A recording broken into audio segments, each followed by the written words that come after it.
Hey folks, this is JR with DIY Prepper. Welcome to the channel. As I'm making this, we're right towards the end of May, and as we go into June, July, and August, temperatures are going to go up because, well, I'm in the northern hemisphere, and that's just how summer works. And as we go into those summer months, it's always a good idea to think about how we would prepare for summer power outages, specifically how to stay cool if one were to occur. Because this summer, it's expected to be hotter than normal in probably most of the country. I know places like Tennessee and Kentucky, y'all might get a pass. But for most of it's gonna be at least a few degrees hotter than normal. At least that's what's expected. And for you guys out west, y'all know how it is. The grid gets overloaded, rolling blackouts, brownouts, stuff like that. And there's also a thought that there could be higher levels of thunderstorms in other areas of the country, which probably might affect where I'm at because we're having a lot of those right now.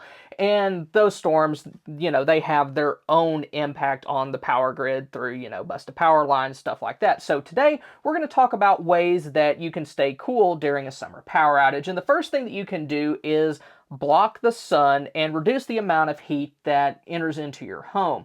And probably one of the biggest culprits for this is going to be windows on the sunny side of your home, because those can kind of act almost like sort of greenhouses where they let light in, heat comes in, and it just makes the whole situation a lot more miserable. But there are a few things that you can do to help with that. Like, first thing, it's a little bit ghetto, but you could take cardboard, like all those massive Amazon boxes that some of y'all get, and then wrap those in foil and place them in between your window and your drapes, and the foil is gonna help reflect heat back out, and then the cardboard is gonna be an insulating layer, so that's kind of good. That can help. And then another thing you can do, I mean, most of y'all probably have like drapes and blinds. Just go ahead and close those up. It's probably not going to be as effective as having a thicker insulating layer, but it will at the very least help at least prevent some of that from getting in. And a good upgrade is blackout curtains. I've used those a lot over the years. I'm kind of like I guess like a cave creature. I prefer to have total darkness at night, and we actually have blackout curtains in my kid's room now, so the sun doesn't wake him up earlier than us because, well, we like to sleep in. But even if you don't have any of that kind of stuff, you can use blankets as a last resort as well. And then also kind of think of some strategies that you can use with your doors and windows.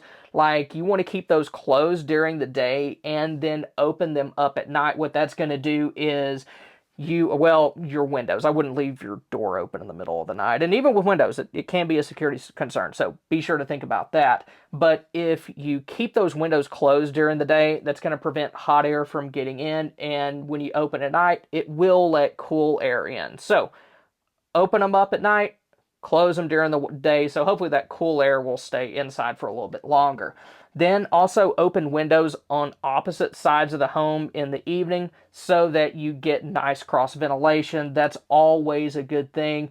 And then you can also close off hot rooms of your house, but be sure to allow ventilation among the others. An example of a room that's probably going to be hot is something on like the south side of your house that gets a lot of direct sunlight. That's probably a room that you want to close off. Now, as far as where you can stay, you want to stay in lower levels if you live in a multi-story home, because heat rises, and if you're up in those upper levels, it's going to get hot. If you have a basement, that's probably going to be the best place to stay as far as whether it stays cool or not. And then even if you don't, non-carpeted rooms, like rooms especially with tile floors, those are going to be a lot cooler than rooms with carpet, because that carpet, it's kind of an insulator, it's going to hold on to things, but a lot of the times that tile is going to be cool to the touch. So this is sort of the opposite of what you want to do if you had a winter power outage. In winter, you want that insulation, but during summer months, you don't want that. And if things get really, really bad and you can bite the bullet and maybe get a hotel room, maybe it's not a widespread disaster, maybe just a tree limb fell on a power line, like a block down. If you can afford it, hotel. If not, relatives. My wife and I were blessed. We have both of our parents and some friends living nearby. We could find somewhere to stay if we absolutely had to. And then, especially during the day, if it's more comfortable outside, especially like in a shaded area, then, I mean, by all means, stay outside. Don't make yourself miserable. And while you're inside, you also want to avoid generating heat. Like, you want to avoid using things like ovens and stovetops because those will heat up your house like crazy.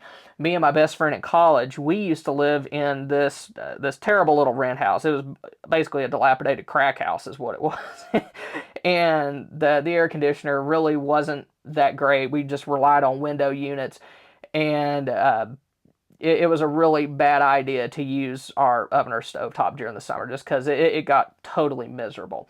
Also, avoid flame-based lights. Like, this is really what you want to be using. It's a nice LED lantern.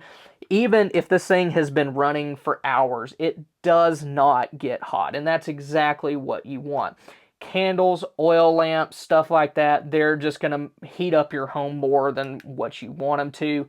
And then even if, say, you cook outside, you don't want to bring like a big hot vat of spaghetti inside of your house because, you know, that steam and that other stuff is going to heat stuff up probably a lot more than what you think it would. And the same thing with dishes. Like, don't boil your water and then bring it back inside. Just do all that mess out there so that you're not bringing hot stuff back into your house. And if you know that something is on the way, like there's a storm headed in, go ahead and lower your AC a little bit more than you normally would. At least then you kind of have a running start and your house will stay cool for a little bit longer. Because a lot of the time, these summer power outages, they may not last for days on end. It's just more of an inconvenience. And, you know, doing little things like that can help. And another thing that you can do if you know that something is on the way, you can do things like freeze water containers before the power goes out. That way you kind of have makeshift cold packs. But if you do that, of course, you want to drain some water from the top of them. That way they aren't, you know, you don't have a full seal container busting because it freezes because water expands. Science. Then another thing to think about is personal cooling. And really, this is probably one of the most important because it directly affects your health. First off, you want to stay hydrated. Drink plenty of water and be sure to include some electrolytes in that. For your water, you want to have water stored ahead of time, like portable water containers, water bottles if you absolutely must. If y'all saw my video about a month or two ago, you know, and I'm not a huge fan of those, but they're definitely better than nothing. And then also have the ability to filter water and clean it without having to boil it. Like here, this is a portable option. This is a Grail Ultra Press. It'll remove pretty much anything. Then you can use something like a Sawyer tap directly on your spigot if you still have water, maybe you're under a boil water nose, but that Sawyer tap should take care of a lot of stuff. It can remove all bacteria, protozoa, microplastic, sediment, and stuff like that. And as far as electrolytes go, Gatorade is kind of the old standby, but there are better options, I think, on the market now. I know a lot of people like Liquid IV. I know a lot of folks that kind of have an issue with Gatorade because there's so much stinking sugar in it. But then also wear loose, lightweight garments, preferably in light colors. Anytime that you have clothing that's super tight, that's going to make you a lot more uncomfortable, especially if it is a hat. I always try to wear my hats really loose because I'm prone to get headaches if I get overheated, and just having something squeeze my head makes it a lot worse. Of course, you want something lightweight, breathable, something that's not going to weigh you down a whole lot. And light colors, they are going to reflect the heat rather than absorb it. So don't be running around with a tight black t-shirt during a summer power outage. Also, if you still have water, then take cool showers, sponge baths, stuff like that. And if you're wearing a hat, then you can dampen that. And then also other clothing as well. Bandanas and cooling towels are very, very good things to moisten. You can wear those around your neck. You can use them to pat yourself down. And then kind of on a larger scale, you can do the same thing with bed sheets. You can soak them, wring most of the water out. I mean, you don't want them dripping, and then sleep with that over you, and that's going to have a similar effect over your whole body that a wet bandana will around your neck. I believe the ancient Egyptians actually used to do that, and there's probably still people in different parts of the world that do that today. And while you're outside, be sure to stay in the shade. There's no sense in, going out and baking yourself.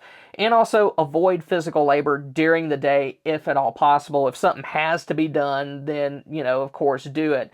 But if you can help it, try to be lazy and in the shade and still and drinking water as much as you possibly can. Then, as far as physical tools that you can use to help you stay cool, I absolutely love battery operated fans. Here I have a Milwaukee M18 fan. This just runs on drill batteries. So I have, my drills, my circular saws, and this uses the same battery as those. And it's pretty powerful. I've used this a lot. Last week I went and I did a video for my DIY Prepper Reloaded channel, and it was very, very hot, as you can see by my very bright red face here. And after I got done filming, I was eating lunch and I had this fan going full blast right next to me, and it really did help me cool down. Then there's other fans, of course, that use just regular like D cells, and you probably want a D cell fan just because that's going to stay running a little bit longer and put out more air than some of the smaller fans. I've even shown how to use a fan as a makeshift ceiling fan, and usually those are like tent fans and stuff like that. They're designed to be suspended over your head. And over here I have a misting fan. It's a small portable fan, and it also has a mist sprayer on it, and that can help as well. They make bigger ones that run on power tool batteries, like I think Ryobi makes one. I can't remember the name of it off the top of my head, but Walmart, they have, I think it's Hart. They have their own brand of power tools, and I think they have a pretty decent misting fan as well. Then another thing that you can do with like wet sheets and towels is you can hang them in an open window and use them sort of as an evaporative cooler. And doing that works best when it's not humid. When it's already humid, just putting more moisture into the air might not help. So if you're somebody out in Arizona, that might be a great thing to do. But if you're somewhere like in Texas, Louisiana, or Alabama, and there's a summer power outage, that might not be the best thing to do. I mean, you can kind of experiment and see if it helps. But then there's also DIY swamp coolers. I made one of those a couple years back out of a styrofoam cooler and some ice blocks, and that really did not work as well as I was hoping it would. There are some other kind of more involved DIY methods where you use a bucket with a bunch of bigger holes drilled in it, and you actually have to use some sort of pump to pump water towards the top and let it trickle through some sort of mesh material. I think it's like an HVAC material or something like that. And that would probably work better than my little junky method of just blowing air over the top of some ice blocks. Then if you have a window unit, then you might be able to use one of those if you still have power, but your AC goes out. Because, I mean, that does happen. Your AC gets overtaxed, and then it just up and keels over right there in the middle of summer, and that always stinks. What you do is take that window unit, put it in a window in one room, and then just let everybody hang out in there at night, and try to go somewhere during the day. And you can also run one of those window air conditioning units if you have a generator, but if you do that, you want to run it off of a transfer switch, because you don't want to use extension cords with those window AC units, because they pull so much power that it's real easy for extension cords to get overloaded, and that can cause a fire. So either run those off of a transfer switch. If you have like a big gas generator outside, then that can work. Or if you have a larger solar power option, you might be able to get a few hours out of one of those. But I really would not expect to run even a window AC unit off of a solar power option nonstop, because they usually pull, I think, around 500 watts when they're running. Some models might do a little bit better than that. But, a decent sized generator is like 1 or 2 kilowatts, or 1 or 2 kilowatt hours. And I mean, when you factor in inefficiencies and stuff like that, you might only get an hour and a half to 3 hours out of one of those. And of course, I'm giving conservative numbers just because I don't want to, tell y'all the wrong thing and it not work out as well as you're expecting it to. I'd rather you be pleasantly surprised when the numbers work out better than what I say. Now, if you want to see how I've ranked different lighting options for power outages, then click here. Or if you want to see some cheap stockpile items that every prepper should have, then click here. Thank y'all for stopping by. Y'all have a good one.